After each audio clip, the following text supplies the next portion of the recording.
Assalomu alaykum, hurmatli tomoshabinlar. Bugun biz juda muhim va ko'pchilikni tashvishga soladigan bir mavzu haqida so'z yuritamiz.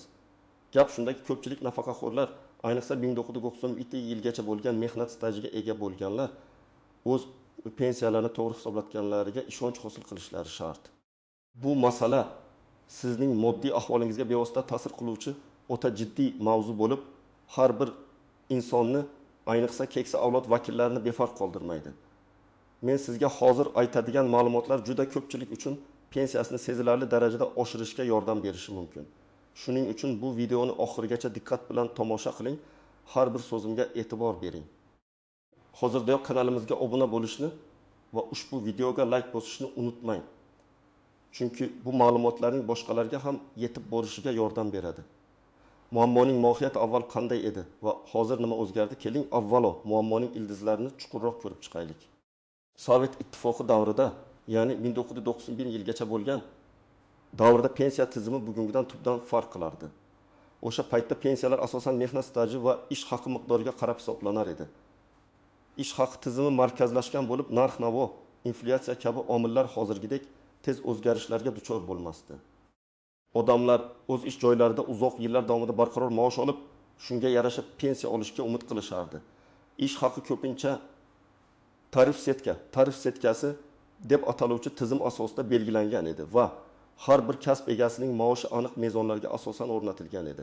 Masalan, zavodda ishchi, o'qituvchi yoki vrachning maoshlari davlat tomonidan tasdiqlangan yagona shkalaga muvofiq edi. Keyinchalik 1991 yilda O'zbekiston mustaqillikka erishgandan so'ng mamlakat iqtisodiyoti bozor munosabatlariga o'ta boshladi.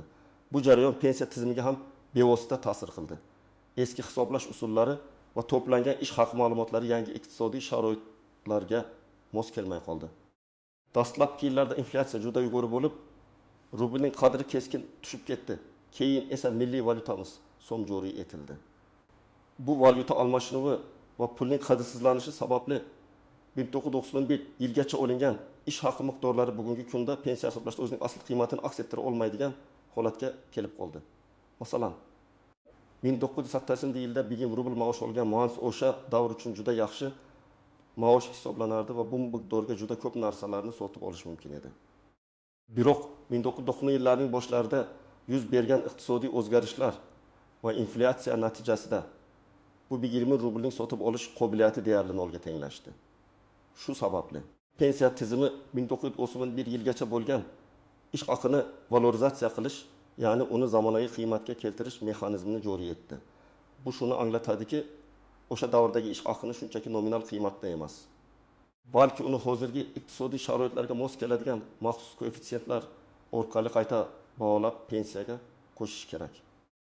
Ammo ko'pchilik hollarda bu qayta hisoblash mexanizmi to'liq ishlamagan yoki nafaqaxo'rning o'zi zarur hujjatlarni taqdim etmagan. Natijada ko'plab insonlar o'zlariga tegishli bo'lgan pensiya miqdoridan kamroq mablag' olishmoqda. Bu aynan bugungi videomizning asosiy mavzusi bo'lib, shu haqda batafsil to'xtalamiz. Asosiy qism iri, nimalarni bilish kerak? Kimlar tashvishlanishi kerak va kimlar yo'q? Avvalo, shuni ta'kidlash kerakki, 1991 yilgacha bo'lgan mehnat stajiga alohida e'tibor qaratishimizning sababi shundaki, bu davrdagi ish haqi ma'lumotlari o'ziga xos tarzda hisoblanishi lozim. Bu davrda nafaqalar yig'indisi emas, balki aniq ish haqi va uning o'rtacha ko'rsatkichlari pensiya hisobida muhim rol o'ynagan. O'zbekiston qonunchiligiga ko'ra, pensiya hisoblashda nafaqaxo'rning oxirgi 10 yildagi ketma-ket ish haqi yoki istalgan 5 yildagi ketma-ket ish haqi asos qilib olinadi. Lekin 1991 yilgacha bo'lgan davr uchun alohida mexanizm mavjud bo'lib, unga ko'ra o'sha davrdagi ish haqi maxsus koeffitsiyentlar yordamida bugungi qiymatga keltiriladi. Bu jarayon aynan valorizatsiya deb ataladi. Bu koeffitsiyentlar har bir yil uchun alohida bo'lishi mumkin va ular o'sha davrdagi o'rtacha ish haqi va bugungi o'rtacha ish haqi o'rtasidagi nisbatni aks ettiradi. Shu sababli pensiya fondlari bu ma'lumotlarni to'g'ri qo'llashi nihoyatda muhim. Kimlar bu masala bo'yicha tashvishlanishi kerak? Agar siz 1991 yilgacha sezilarli mehnat stajiga ega bo'lsangiz va o'sha davrda nisbatan yaxshi maosh olgan bo'lsangiz, bu sizga bevosita taalluqli. Ayniqsa quyidagi toifadagi insonlar bu masalani chuqurroq o'rganishlari shartlik. Sovet davrida uzoq muddat masalan 10 yil va undan ko'proq ishlaganlar, ularning pensiya hisobida 1900 yilgacha bo'lgan ish haqi miqdori katta ahamiyatga ega. 2. Stress Sovet davrida o'rtacha darajadan yuqori maosh olgan mutaxassislar, masalan yuqori malakali muhandislar, shifokorlar, o'qituvchilar, ilmiy xodimlar, korxona rahbarlari va shu kabi kasb egalari. O'sha paytda ular olgan maosh hozirgi pensiya miqdoriga nisbatan ancha yuqori bo'lishi kerak edi. Lekin inflyatsiya tufayli bu qiymat yo'qolgan bo'lishi mumkin. Valorizatsiya aynan shu yo'qotilgan qiymatni qaytarishga yordam beradi. 30. Pensiyaga erta chiqqanlar yoki pensiya hisoboti yaqinda amalga oshirilganlar. Ba'zida pensiya hisoblashda barcha nozik jihatlar, jumladan 1997 yilgacha bo'lgan ish haqi valorizatsiyasi e'tibordan chetda qolishi mumkin. 4. Hozirgi pensiyasi nisbatan past deb hisoblayotganlar. Agar siz o'zingizning mehnat stajingiz va olgan maoshingizga nisbatan pensiyangiz kam deb hisoblasangiz, demak bu masalani ko'rib chiqish vaqti kelgan. Endi esa bir nechta aniq misollarga o'taylik. Pir misol muhandis Abdug'ani aka 1970 yildan 1995 yilgacha katta zavodda muhandis bo'lib ishlagan. Ayniqsa 1980 yillarning oxirida 1980-1990 yillarda uning maoshi oyiga 220 rubl atrofida bo'lgan. Bu o'sha paytlar uchun juda yuqori hisoblanardi. Pensiyaga chiqqanida uning 1990 yildan keyingi ish haqi nisbatan pastroq bo'lgan. Chunki korxona o'tish davrida moliyaviy qiyinchiliklarga duch kelgan. Pensiya hisoblashda asosan 1990 yildan keyingi nisbatan pastroq ish haqi davrlari hisobga olingan. Agar Abdug'ani aka 1991 yilgacha bo'lgan ish haqi ma'lumotnomalarini pensiya jamg'armasiga taqdim etsa va valorizatsiya talab qilsa, uning o'sha davrdagi bo'listami 220 rubllik maoshi hozirgi narxlar va o'rtacha ish haqi koeffitsentlariga ko'ra sezilarli darajada ko'paytiriladi. Masalan, agar o'sha davrdagi 10 rubl hozirgi 50.000 so'mga tenglashtirilsa, bu shartli misol aniq koeffitsentlar davlat tomonidan belgilanadi. Uning oylik maoshi 911 million so'm deb hisoblanishi mumkin. Bu esa uning pensiya bazasini sezilarli darajada oshirib, yakuniy pensiya miqdoriga katta ijobiy ta'sir ko'rsatadi. Bu holatda Abdug'ani akaning pensiyasi deylik 200 ming so'mga oshishi mumkin. Asl ikki misol. O'qituvchi Gulnora opa 1995 yildan 2010 yilgacha maktabda boshlang'ich sinf o'qituvchisi bo'lib ishlagan. Uning 1995-1990 yillardagi maoshi o'rtacha 20 rubl atrofida edi. 1991 yildan keyin esa maoshlar tez o'zgarib turdi. Ba'zi davrlarda nisbatan kamroq bo'lgan bo'lishi mumkin. Pensiya hisoblanayotganda, agar uning pensiya hisoblash uchun tanlangan 5 yillik eng yuqori ish haqi davri asosan 1991 yildan keyingi davrlarga to'g'ri kelgan bo'lsa, lekin 1991 yilgacha bo'lgan davrdagi valorizatsiyalangan ish haqi ushbu tanlangan davrdan yuqoriroq bo'lib chiqsa, pensiyasi qayta hisoblanishi mumkin. Ehtimol Gulnora opaning pensiyasi har oyda taqvimda 1000 so'mga ko'payishi mumkin. Bu yerda muhimi eng foydali davrni tanlash. Pensiya fondi xodimlar bu tanlovni nafaqaxo'r foydasiga hal qilishlari kerak. Misol, dehqon Bobur akaxon 1975 yildan 1985 yilgacha kolxozda oddiy dehqon bo'lib ishlagan. Uning o'rtacha oylik maoshi 80 rubl bo'lgan. Keyinchalik u mustaqil dehqonchilik bilan shug'ullanib, norasmiy stajga ega bo'lgan yoki umuman ishlamagan bo'lishi mumkin. Bunday hollarda uning 1990 yilgacha bo'lgan nisbatan kamroq maoshi ham valorizatsiya qilinishi muhim. Garchi uning maoshi yuqoridagi misollardagidek katta bo'lmasa-da, valorizatsiya natijasida pensiyasiga qo'shiladigan summaning har bir tiyini muhim ahamiyatga ega bo'ladi. Ehtimol uning pensiyasi 70 ming so'mga oshishi mumkin. Bu ham kam mablag' emas. Kimlar bu masala bo'yicha tashvishlanmasligi kerak? Agar sizning butun mehnat stajingiz 1991 yildan keyingi davrga to'g'ri kelgan bo'lsa, ya'ni siz 1991 yildan keyin ish faoliyatingizni boshlagan bo'lsangiz, bu video sizga to'g'ri taalluqli emas. Chunki sizning pensiyangiz faqat yangi iqtisodiy sharoitlarda olingan ish haqi asosida hisoblanadi. Agar sizning 1991 yilgacha bo'lgan mehnat stajingiz juda qisqa bo'lsa, masalan, bir necha oy va o'sha davrdagi ish haqingiz minimal darajada bo'lgan bo'lsa, bunday hollarda valorizatsiya natijasida summa juda oz bo'lishi mumkin va hisoblashga sarflangan kuch va vaqtga arzimay qolishi ehtimoli bor. Lekin shunda ham agar sizda bu davrdan keyin ham ish stajingizda uzilishlar bo'lsa, har bir oy hisobga olinadi. Agar sizning pensiyangiz allaqachon maksimal darajada yoki unga yaqin miqdorda hisoblangan bo'lsa, ba'zi hollarda pensiya miqdori belgilangan maksimal miqdorga yetgan bo'lishi mumkin. Bunday holda qo'shimcha hisoblashlar pensiyani ko'paytirmasligi mumkin. Chunki qonunchilikda pensiyaning yuqori chegarasi belgilangan bo'ladi. Biroq bu holat kamdan kam uchraydi va shunda ham tekshirib ko'rish zarar qilmaydi. Shuni ta'kidlash kerakki, pensiya jamg'armasi har bir nafaqaxo'rning shaxsiy ishini ko'rib chiqishda har doim uning foydasiga eng maqbul variantni tanlashi shart. Bu degani, agar 1992 yilgacha bo'lgan valorizatsiyalangan ish haqi nafaqaxo'rga ko'proq foyda keltirsa, aynan o'sha davrni hisoblash uchun asos qilib olishlari kerak. Ammo bu har doim ham avtomatik tarzda sodir bo'lmaydi. Ba'zida buning uchun nafaqaxo'rning o'zi tashabbus ko'rsatishi lozim. Asosiy qism 2 istisnolar, qiyinchiliklar va noaniq jihatlar. Bu mavzuda bir qancha istisnolar, e'tibordan chetda qoladigan jihatlar va turli qiyinchiliklar mavjud bo'lib, ularni bilish sizning ishingizni ancha osonlashtiradi. Hujjatlar yo'qolgan taqdirda nima qilish kerak? Bu eng ko'p uchraydigan muammolardan biridir. Ko'plab korxonalar Sovet davridan keyin yopilgan, qayta tashkil etilgan yoki o'z arxivlarini yo'qotgan. Natijada odamlarda o'sha davrga oid ish haqi ma'lumotnomalari spravka bo'lmasligi mumkin. Bunday hollarda asosiy arxivlarni qidirish.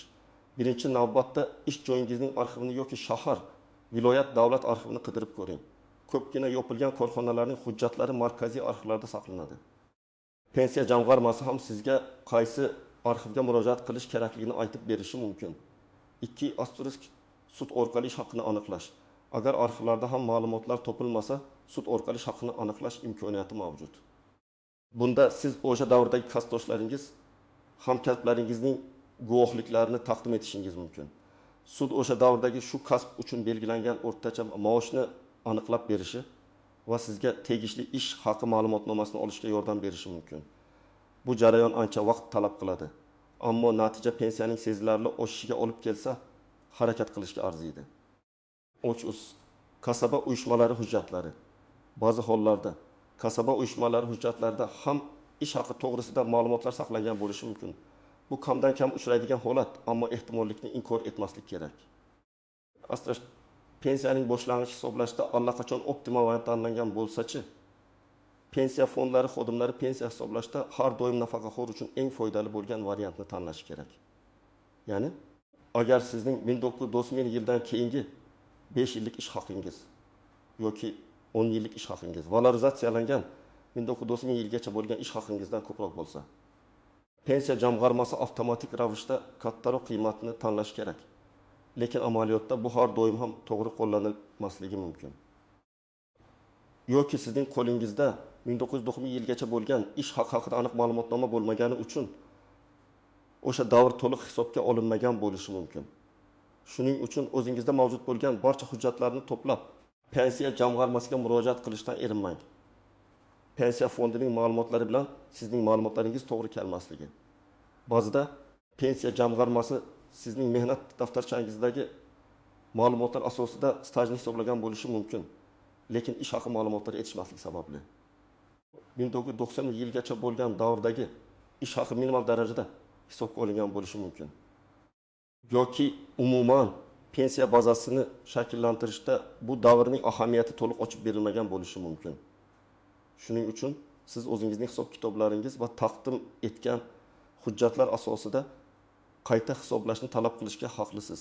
Bu yerda aniq valorizatsiya koeffitsiyentlari haqida so'rash va ularning qanday qo'llanilganini tushuntirishni so'rash muhim.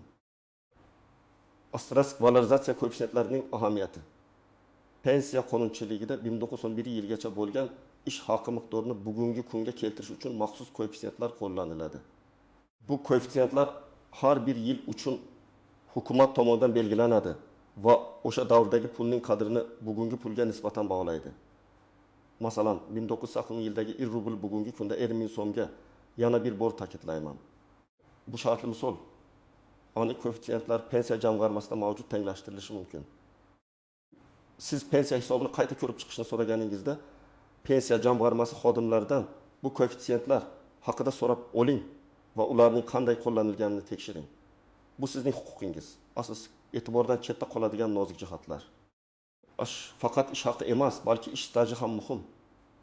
Pensiya hisoblashda nafaqat ish haqi, balki mehnat stajining uzluksizligi va umumiy davomiyligi ham katta rol o'ynaydi.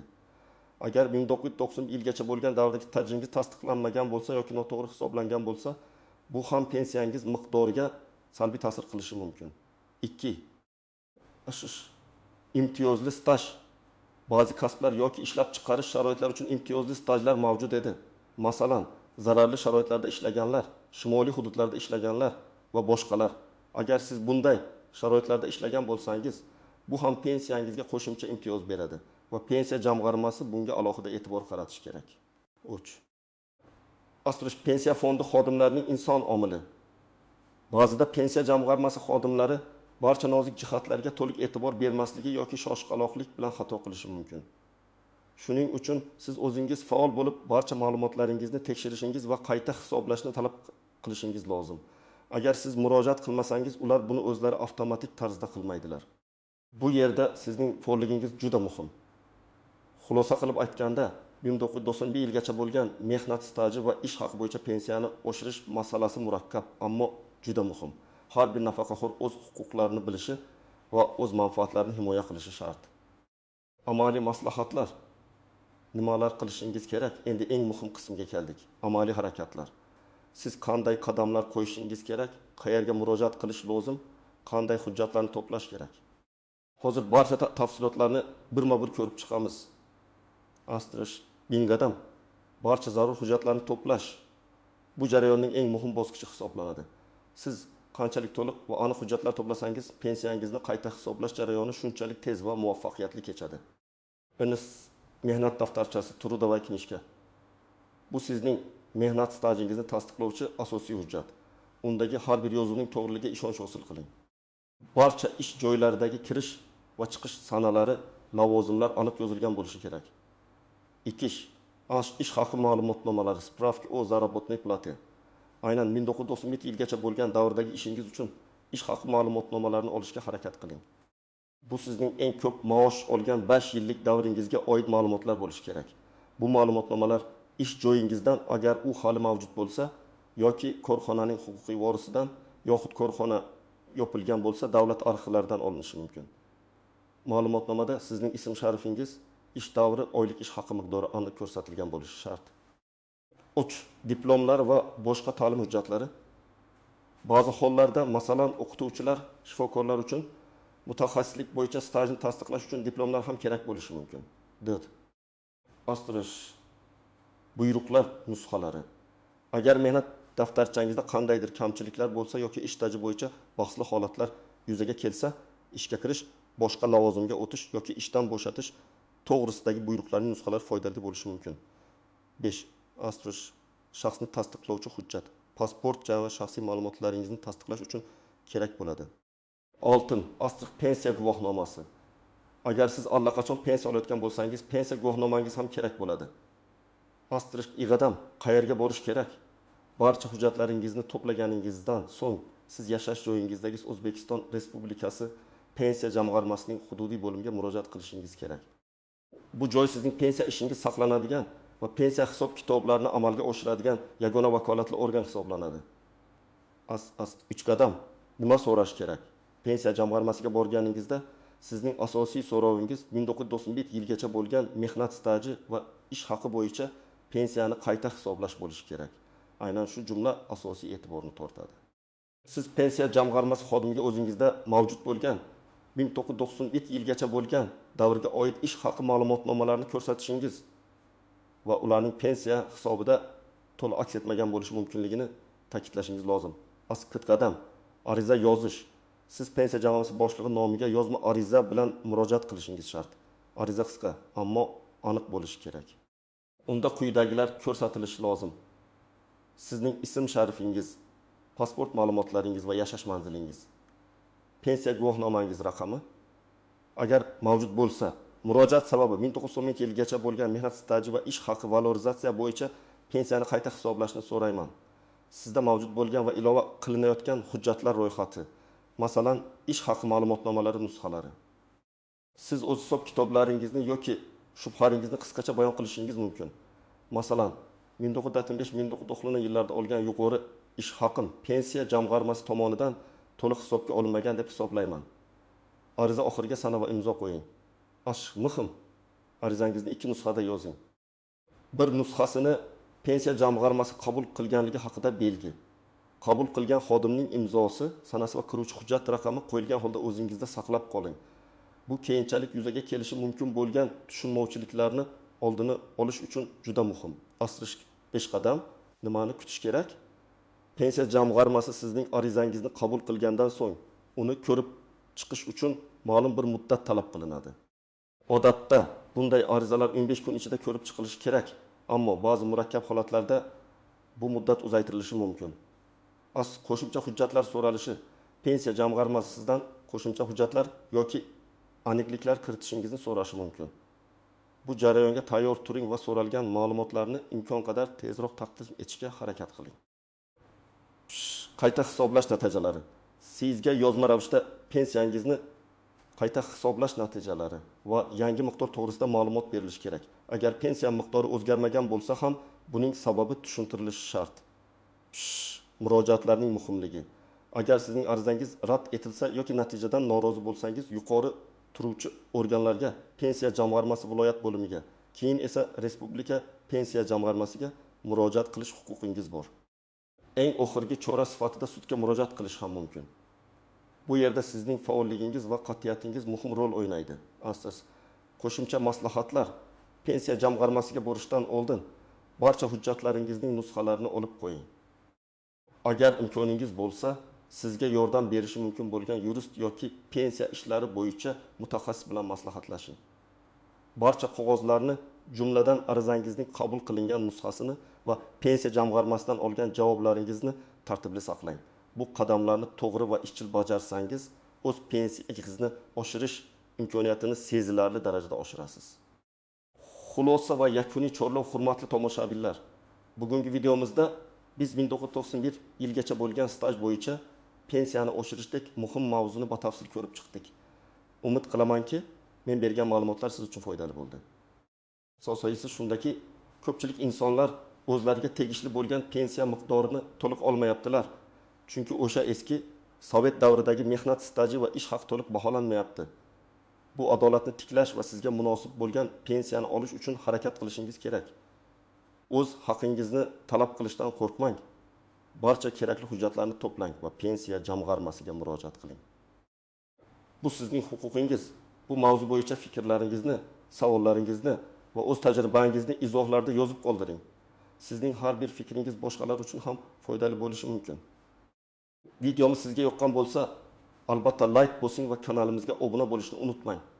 Chunki biz kelajakda ham shu kabi muhim va hayotiy masalalar yuzasidan foydali videolarni tayyorlashda davom etamiz. O'zingizni ehtiyot qiling va o'z huquqlaringizni biling. Keyingi videolarda ko'rishguncha